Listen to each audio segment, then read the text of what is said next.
데살로니가 전서 1장 오늘 보겠습니다. 1절로 10절까지 말씀입니다. 같이 읽습니다. 시작. 바울과 실로아노와 디모데는 하나님 아버지와 주 예수 그리스도 안에 있는 데살로니가인의 교회에 편지하노니 은혜와 평강이 너희에게 있을지어다. 우리가 너희 모두로 말미암아 항상 하나님께 감사하며 기도할 때 너희를 기억함은 너희의 믿음의 역사와 사랑의 수고와 우리 주 예수 그리스도에 대한 소망의 인내를 우리 하나님 아버지 앞에서 끊임없이 기억함이니 하나님의 사랑하심을 받은 형제들아 너희를 택하심을 아노라. 이는 우리 복음이 너희에게 말로만 이른 것이 아니라 또한 능력과 성령과 큰 확신으로 된 것임이라. 우리가 너희 가운데서 너희를 위하여 어떤 사람이 된 것은 너희가 아는 바와 같으니라.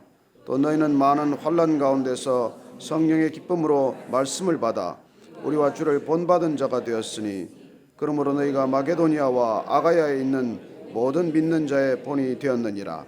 주의 말씀이 너희에게로부터 마게도니아와 아가야에만 들릴 뿐 아니라 하나님을 향하는 너희 믿음의 소문이 각처에 퍼졌으므로 우리는 아무 말도 할 것이 없노라. 그들이 우리에 대하여 스스로 말하기를 우리가 어떻게 너희 가운데 들어갔는지와 너희가 어떻게 우상을 버리고 하나님께로 돌아와서 살아계시고 참되신 하나님을 섬기는지와 또 죽은 자들 가운데서 다시 살리신 그의 아들이 하늘로부터 강림하실 것을 너희가 어떻게 기다리는지를 말하니 이는 장래의 노하심에서 우리를 건지시는 예수시니라. 아멘. 데살로니카라고 하는 도시는 그리스의 지금도 제2의 도시입니다. 그리스는 남쪽 지방을 아가야라고 부르고 북쪽 지방을 마게도니아라고 부르죠. 마게도니아의 수도가 바로 이 데살로니카입니다.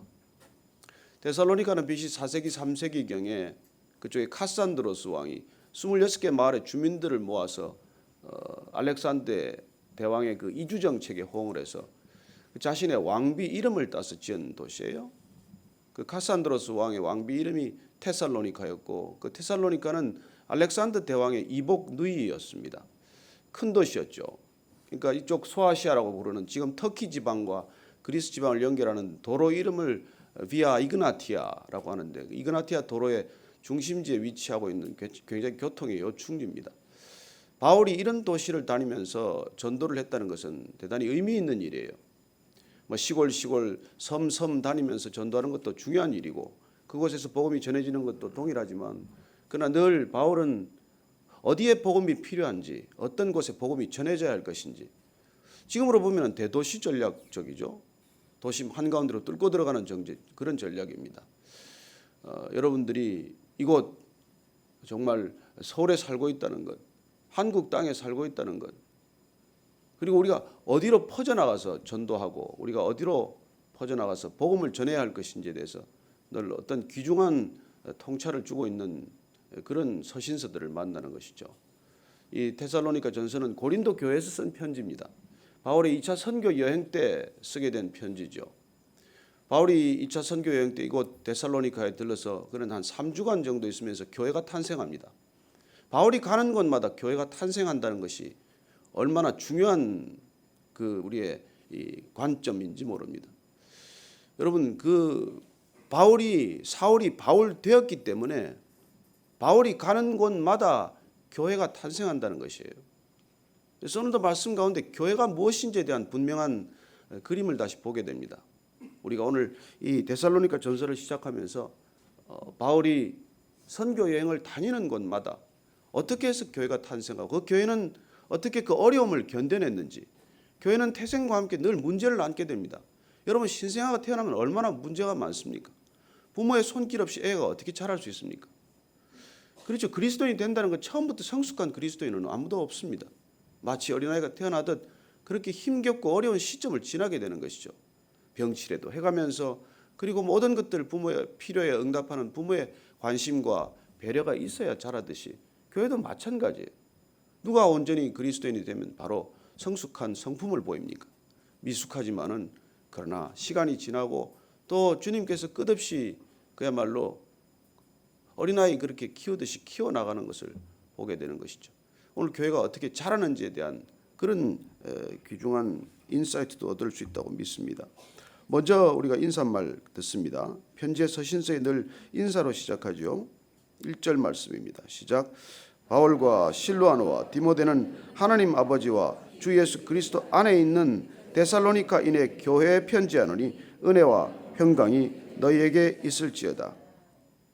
지금 바울과 실로아노는 실라라고도 부르죠. 동일한 이름입니다. 마치 브리스길라와 브리스가가 같은 이름이듯이 실로아노는 실라와 같은 이름이죠. 지금 바울이 실라와 디모데와 같이 이 편지를 고린도에서 쓰고 있는 것이죠. 오늘 이 교회에 편지한다라고 되어 있습니다. 교회는 어떤 것을 지금 바울이 교회, 에클레시아라고 부르고 있는지 한 번 더 확인할 필요가 있습니다. 거기 보면은 하나님 아버지와 주 예수 그리스도 안에 있는 데살로니가인, 이게 교회예요. 교회는 데살로니가 사람들이에요. 그런데 어떤 테살로니 아닙니까? 그렇죠. 하나님 아버지와 주 예수 그리스도 안에 있는 사람들, 그 사람들이 교회이고, 그 주 예수 그리스도와 아버지 하나님 안에 있는 데살로니가 사람들이 교회라는 것입니다. 그래서 우리가 예를 들어서 이게 지금 하나님 아버지와 주 예수 그리스도 안에 있는 청담동 주민들, 이게 청다미안 처치가 되는 거죠. 예를 들자면 그런 표현이에요. 그래서 가는 곳마다 그렇게 이페시아 나면 에베소 처치가 되는 것이고, 그렇게 가는 곳마다 교회가 탄생하는데 그 교회란 어렵지 않아요. 이 데살로니가 교회는 3주 만에 탄생을 하게 됩니다. 야손의 집에서 시작이 된 교회예요. 야손, 제이슨이라는 이름이죠. 그건 나중에 이 교회 때문에 또 핍박을 받게 되고, 나중에 법원에 가서 재판받고 보석금을 내고 풀려나게 됩니다. 우리가 한번 이 교회 배경을 알기 위해서 사도행전 17장으로 한번 들어가 볼까요?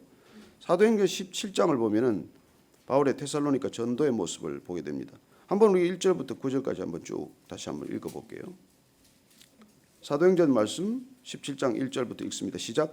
그들이 암비볼리와 아볼로니아로 다녀가 데살로니가에 이르리 거기 유대인의 회당이 있는지라 바울이 자기의 관례대로 그들에게로 들어가서 새 안식일에 성경을 가지고 강론하며 뜻을 풀어 그리스도가 해를 받고 죽은 자 가운데서 다시 살아나야 할 것을 증언하고 이르되 내가 너희에게 전하는 이 예수가 곧 그리스도라 하니 그 중에 어떤 사람 곧 경건한 헬라인의 큰 무리와 적지 않은 귀부인도 권함을 받고 바울과 실라를 따르나 그러나 유대인들은 시기하여 저자의 어떤 불량한 사람들을 데리고 때를 지어 성을 소동하게 하여 야손의 집에 침입하여 그들을 백성에게서 끌어내려고 찾았으나 발견하지 못하며 야손과 뭇 형제들을 끌고 업장들 앞에 가서 소리질러 이르되 천하를 어지럽게 하던 이 사람들이 여기도 이르매 야손이 그들을 맞아들였도다. 이 사람들이 다 가이사의 명을 거역하여 말하되 다른 임금 곧 예수라 하는 이가 있다 하더이다 하니 무리와 업장들이 이 말을 듣고 소동하여 야손과 그 나머지 사람들에게 보석금을 받고 놓아주니라.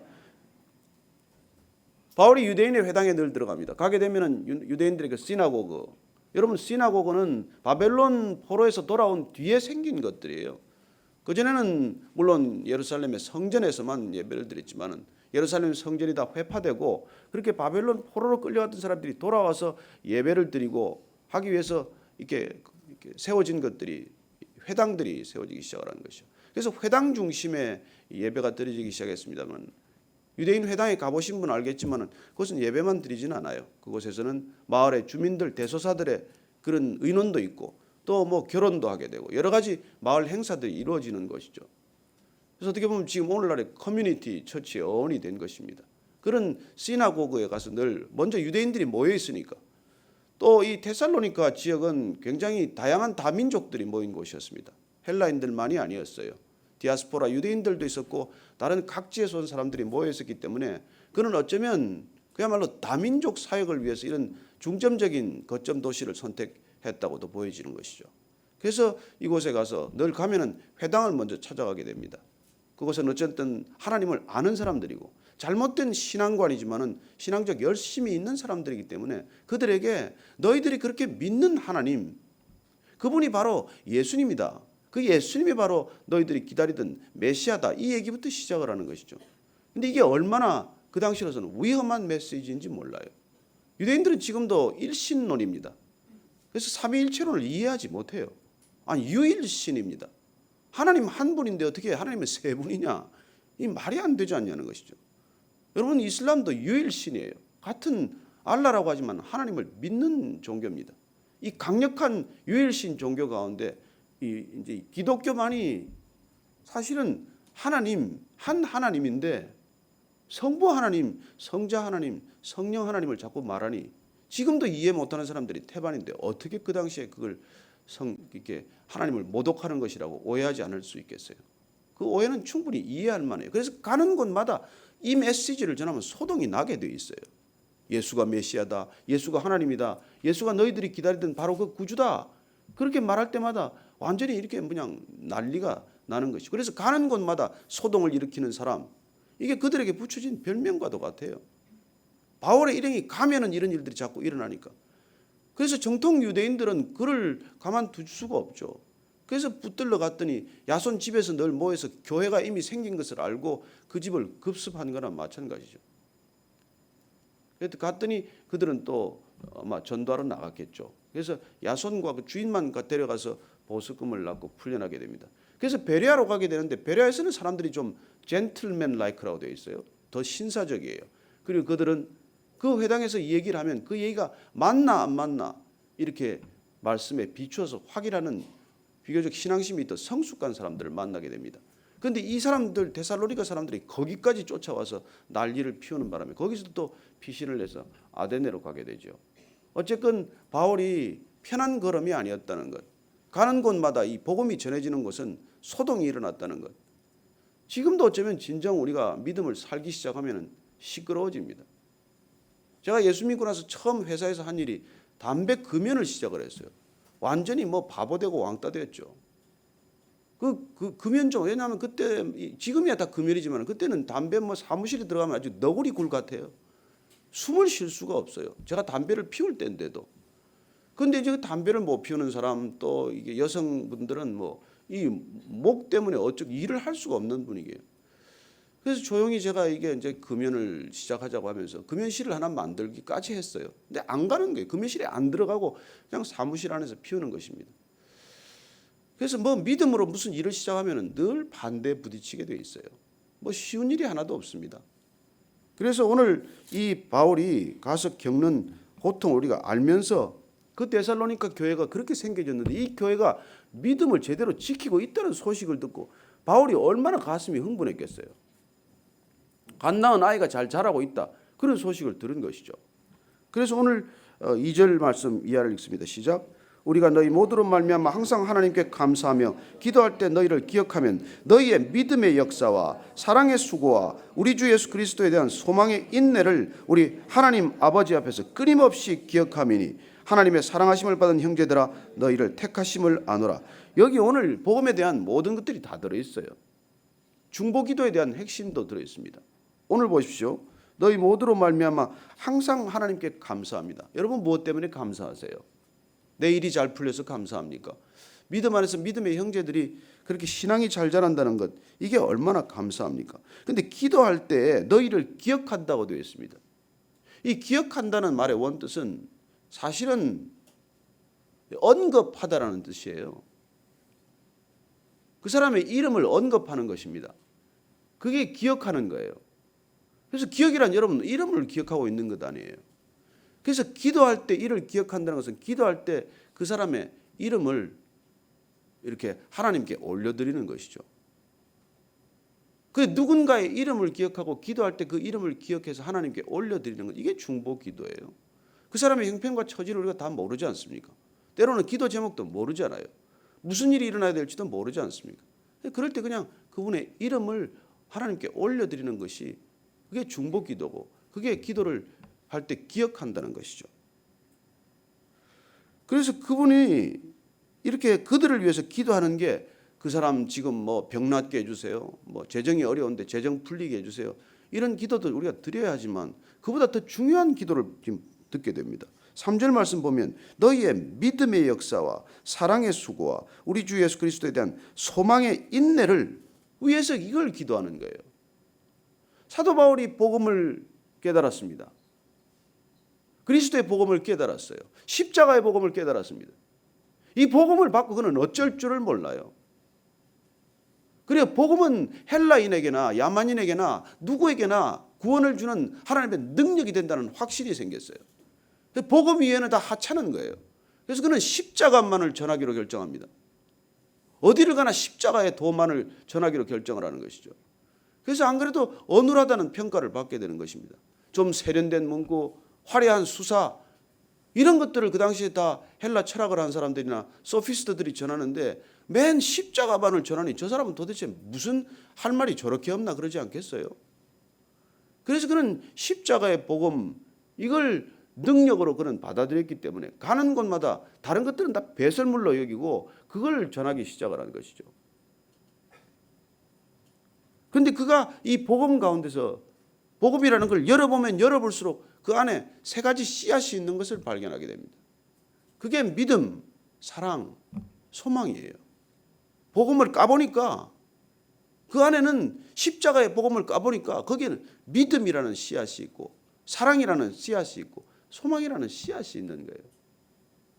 그래서 그는 이제 그리스도인이 된다는 것은 무슨 일을 하든지 믿음으로 해야 돼요. 믿음으로. 내 생각으로 내 고집으로 내 열심으로 해봐야 소용없습니다.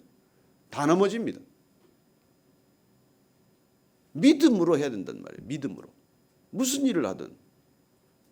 믿음으로 하는 일이라야 의롭지 내 열심 가지고 해봐야 의롭지 않습니다. 나중에 분노만 생겨요.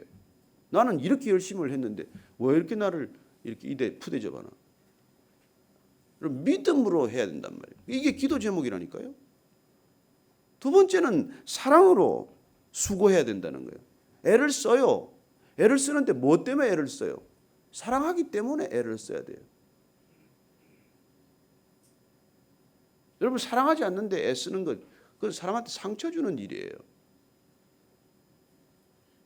그래서 믿음으로 일해야 되고 사랑으로 애를 쓰고 수고해야 되고 그리고 보십시오. 그리스도에 대한 소망으로 인내해야 된다는 것이죠. 소망으로 인내를 해야 돼요. 소망이 없이 인내할 수 있는 사람 많습니다. 분노로 인내해요. 와신 상담합니다. 그리고 그 결과는 뭐예요? 그렇게 애쓰고 수고하고 인내했더니 무슨 열매가 있는데요? 그래서 지금 사도 바울이 복음을 받아들였다는 것은 인생의 모든 삶의 질이나 삶의 내용들이 달라지는 것을 뜻해요. 무슨 일을 하든 믿음으로 그 일을 하고 무슨 수고를 아끼지 않더라도 그걸 사랑으로 해야 하고 무슨 인내를 하더라도 그걸 소망 가운데 인내해야 한다는 것입니다. 분노 가운데 인내해봐야 소용없어요. 나중에 폭발합니다. 그래서 저는 이 바울이 지금 중보기도를 하는데 데살로니가 교인들의 믿음이 잘 자란다는 얘기를 들었어요. 그래서 정말 감사하고 그 사람들의 이름 나중에 이 사람들 가운데서 이 데살로니가에서 건진 교인들이 있습니다. 뭐 많이 건졌겠지만 그러나 나중에 보면은 이 데살로니가 교인들 중에서 야손 집에서 있으니까 야손도 건졌죠. 그다음에 보면은 아리스다고라는 사람이 나와요. 세군도라는 사람이 있습니다. 이 데살로니가 교회 출신 중에서 바울이 기억하는 사람은 이 주로 세 사람이에요. 셋 건진 겁니다. 물론 뭐 많은 사람들을 위해서 기도했겠죠. 그래서 그렇게 기도하는 내용이 뭔지를 우리가 들어야 된다는 것이죠. 네, 그 사람들이 어쩌면 이 야손과 아리스도하고와 세군도가 늘 믿음으로 애쓰게 해주십시오. 사랑으로 수고하게 해주십시오. 그리고 그들이 그리스도에 대한 소망으로 인내하게 해주십시오. 이런 기도를 드렸다는 것이죠. 그 자신이 그래서 고린도전서의 내용이 뭡니까? 우리가 고린도전서 나중에 13장 사랑장이라고 그러지만 나중에 13장 13절은 뭐예요? 믿음, 소망, 사랑 그 세 가지는 언제나 항상 있을 것인데 그 가운데 사랑이 제일이라. 그렇게 그는 결론을 내죠.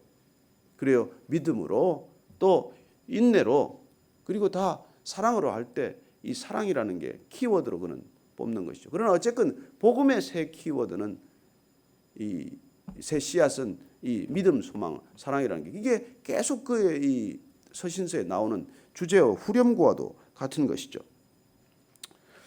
자, 6절, 5절 말씀 읽습니다. 시작. 이는 우리 복음이 너희에게 말로만 이른 것이 아니라 또한 능력과 성령과 큰 확신으로 된 것입니다. 우리가 너희 가운데서 너희를 위하여 어떤 사람이 된 것은 너희가 아는 바와 같으니라. 복음이 너희들에게 이르는 것은 어떻다고요? 그냥 말로만 이런 게 아니라 능력, 여기서 능력이라는 거는 우리가 사도행전 처음에 나오는 두나미스, 권능이라는 말이에요. 너희가 권능을 받으면, 너희가 능력을 받으면 온 유대와 사마리아와 땅끝까지 이르러 내 증인이 되리라 할 때 그런 폭발적인 힘을 말하는 것이죠. 복음이 오면 그런 능력, 그런 폭발적인 힘이 생긴다는 것입니다. 그런 것들을 여러분들이 전해졌다는 것이죠. 그리고 성령과 큰 확신으로 된 것입니다. 복음이 전해질 때 일어나는 그런 현상들에 대한 얘기를 기술하고 있습니다. 또 너희는 많은 환난 가운데서 성령의 기쁨으로 말씀을 받아 우리와 주를 본받은 자가 되었다. 여러분, 그렇게 능력이 주어지고 성령을 충만해야 하는 이유가 무엇입니까? 환난 가운데서도 그 복음을 전할 수 있어야 되고 살아낼 수 있어야 하기 때문이죠. 바울이 특별히 기쁨을 감추지 못하는 까닭은 데살로니가 그 후에도 어려움이 왔지만 야손을 비롯해서 그 사람들이 어려움을 겪었지만은 그 환난 가운데서도 믿음을 지킬 수 있었기 때문에 바울의 가슴이 뜨거워지는 것이죠. 저렇게 생긴 데살로니가 교회가 아름답게 성장해 가고 있구나. 그래서 7절 말씀 보십시다. 시작. 그러므로 너희가 마게도니아와 아가야에 있는 모든 믿는 자의 본이 되었느니라. 아멘. 여러분, 이게 교회를 향한 바울의 이게 꿈이고 또 이 교회가 이렇게 탄생했다는 것이 바울에게 가장 큰 기쁨인 것입니다.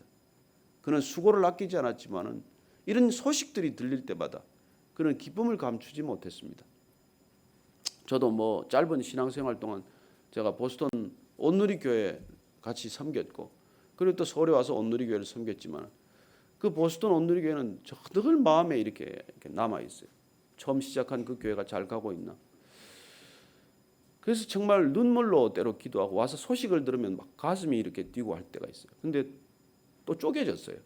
또 거기 또 간 교회가 또 이렇게 나뉘어져 가지고 그 아픔을 들었는데 우리 안 목사님하고 같이 섬기기도 했던 교회인데 나중에 제가 온누리 교회를 떠날 때 거기 가서 섬겨달라는 얘기를 듣고 굉장히 오랫동안 기도를 했어요. 내가 처음 시작했던 그 교회로 다시 돌아가야 되나? 아니면 새로 교회가 시작이 돼야 되나? 근데 그 교회로 결국 그렇게 기도한 끝에 돌아가지 않기로 결정했는데 나중에 그 교회가 또 쪼개졌다는 소식을 듣고 제가 참 가슴이 아팠습니다만은 그러나 하나님께서 뭐 바울과 바나바가 헤어졌지만은 또 다른 교회가 생기듯이 저는 그 두 교회가 다 아름답게 또 성장하기를 원하지만 교회가 이렇게 들리는 소식들을 들으면은 너무 가슴 아픈 소식도 있고 또 너무 기쁜 소식도 있죠. 누군가 정말 신앙이 그렇게 부쩍 자랐다는 얘기를 듣고 전혀 다른 사람이 되었다는 소리를 들으면 정말 제 가족에 대한 얘기를 듣는 것보다 더 기쁘죠. 저는 여러분들이 믿음으로 낳는 자녀들이 있게 되기를 바랍니다. 여러분들이 그런 자녀를 품기 시작하면 정말 여러분들 삶에 어떤 보람, 어떤 의미, 어떤 기쁨과 바꾸지 않습니다. 바울의 이런 기쁨이 저와 여러분들 기쁨 되기를 축복합니다. 그래서 오늘 그들에게 다시 얘기해 주고 있습니다. 주의 말씀이 너희에게로부터 마게도니아와 아가야에만 들릴 뿐 아니라 하나님을 향하는 너희 믿음의 소문이 각처에 퍼졌으므로 우리는 아무 말도 할 것이 없노라. 이 막 가슴이 뛰는 심장 뛰는 소리가 들려야 돼요. 이게 너희들 지금 이 말이지 데살로니가 교회가 아가야 지방, 마게도니아 지방, 온 헬라 지역에 너희들 믿음이 소문으로 전해지고 있어. 너희들만의 믿음이 아니야. Keep going, 잘해, 잘 가. 이런 격려의 얘기 아닙니까? 그들이 우리에 대하여 스스로 말하기를 우리가 어떻게 너희 가운데 들어갔는지와 너희가 어떻게 우상을 버리고 하나님께로 돌아와서 살아계시고 참되신 하나님을 섬기는지와 또 죽은 자들 가운데서 다시 살리신 그의 아들이 하늘로부터 강림하실 것을 너희가 어떻게 기다리는지를 말하니 이는 장래 노하심에서 우리를 건지시는 예수시니라. 그 소문이 말이지 번지고 있는데 너희들이 어떻게 우상을 버리고 하나님께로 돌아가서 그렇게 믿고 있는지 이런 소식들이 다 간증이 되어서 돌고 있단 말이야. 이런 얘기를 지금 전해주고 있는 것이죠. 저는 우리 베이식 교회 성도들의 믿음이 정말 서울뿐만 아니라 땅끝까지 전해지는 아름다운 소식이 되기를 축복합니다. 우리 지난번에 수련회 때 우리 방윤성 형제 간증해 주셨지만은 그냥 예수님 영접하는 날 그날 가서 그냥 부적이고 뭐고 다 갖다 내버리고 말이죠. 그날부터 뭐 미친 듯이 믿기 시작을 해서 저분이 사람인가 그런 생각이 들 정도로 하는데 그런 소문들이 저는 아직도 여전히 이 땅 가운데 들리게 되기를 바랍니다. 이 교회에서만 아니라 이 땅의 모든 교회들에서 그런 살아계신 하나님이 증거되는 그런 일들이 오늘도 그치지 않고 일어나게 되기를 바랍니다. 오늘 같이 기도할 때는 여러분 정말 정말 안 변하는 사람을 위해서 한번 또 기도해 주십시오. 정말 전하고 싶은 사람, 정말 복음 전하는데 그분 주님 한번 꼭 돌이켜 주십시오. 그리고 여러분들이 전했던 사람들, 복음을 전한 사람들, 여러분들 통해서 예수 믿게 된 사람들, 정말 사랑과 믿음과 소망 가운데 계속해서 하나님을 향해서 keep going, 잘 가거라, 그렇게 한번 기도해 주시길 바랍니다. 같이 기도하십시다. 하나님 아버지, 주님 떨어주십시오. 하나님 함께하여 주시옵소서. 떨어주시옵소서. 저희 붙들어 주시옵소서. 하나님 붙들어 주시옵소서. 그 마음이 얼마나 아픈지 모릅니다. 주님 불러 주시옵소서. 하나님 불러 주시옵소서. 하나님 주님께서